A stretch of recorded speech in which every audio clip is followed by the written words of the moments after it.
Chapter 3: Facing Humanity. Let's take a walk along the main streets to get infatuated by all kinds of faces and looks.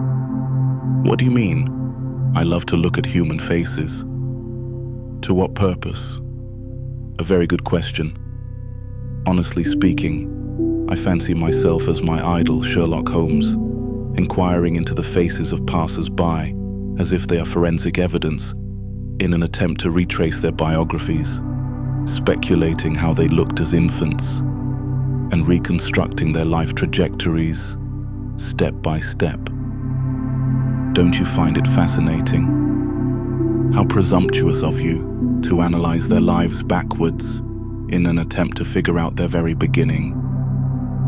It is as if you try to predict the past, while usually one only predicts the future, and I wonder which attempt is more erroneous. However, what traits did you detect in those passers-by? Some I found vulgar, while others I found subtle, and yet others wonderfully peculiar.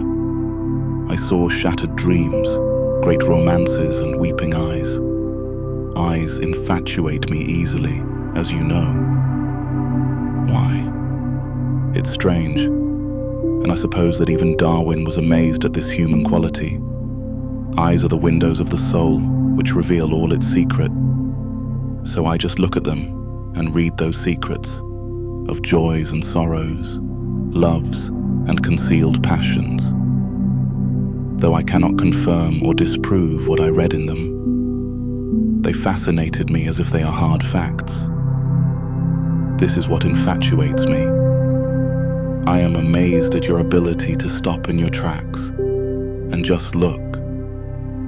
I miss this ability passionately. Moreover, when I observe people, I fancy myself a gifted painter who can picture the wealthy as lonely and God-forsaken poor.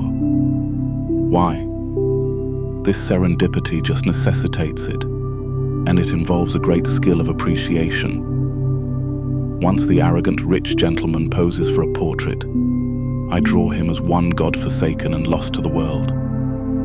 Once I hand him the portrait, he rages, crying this was not what he had asked for.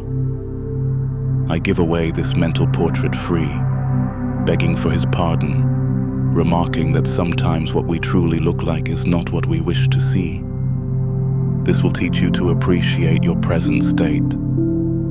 Remember that the frivolous hand of chance could have begotten you born, or driven you to choose otherwise, to make you resemble this portrait.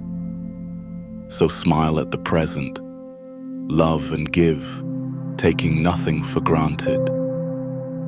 Once his shock at my words subsides, his eyes will probably betray his agreement, even if his tongue will be too proud to express it. Yet I'll be proud myself for touching his heart. You are clever and yet insolent, since you cannot force your insights on others. But lo and behold, you have managed to miraculously transform an arrogant person, supposedly with no intention to, through an imaginary picture. Correct. After all, I have outlived embarrassment already, being at the end of the road, with contemplations to share, and with no need of favors. Maybe one is allowed a couple of philosophical excesses, since there are no reviews after one's play of life final curtain. How wicked you can be! How could I have judged you so hastily? Why do you say so? Because I forgot all this only happens in your mind. Yet what an enchanting idea. What reflections of the soul do you find when you meet another's gaze?